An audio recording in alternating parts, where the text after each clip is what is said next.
والفيديو ده اختبار حقيقي لبطارية عملاقة 6500 ملي أمبير، بطارية الفيفو في 60 لايت. والتحدي بقى ان اسافر بيه 24 ساعة من القاهرة لراس سدر من غير ما اشحنه واستخدمه بشكل طبيعي جدا، وبالتالي مش هنحتاج باور بانك.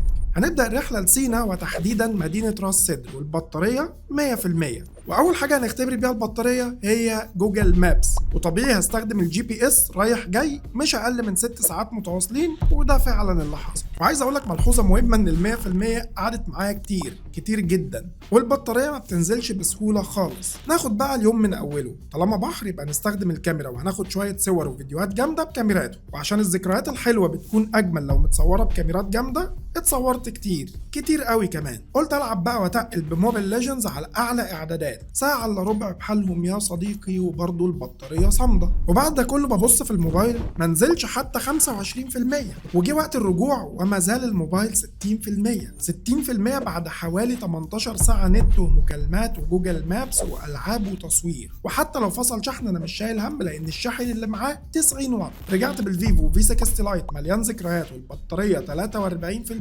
والتواريخ مكتوبة والنسبة محسوبة.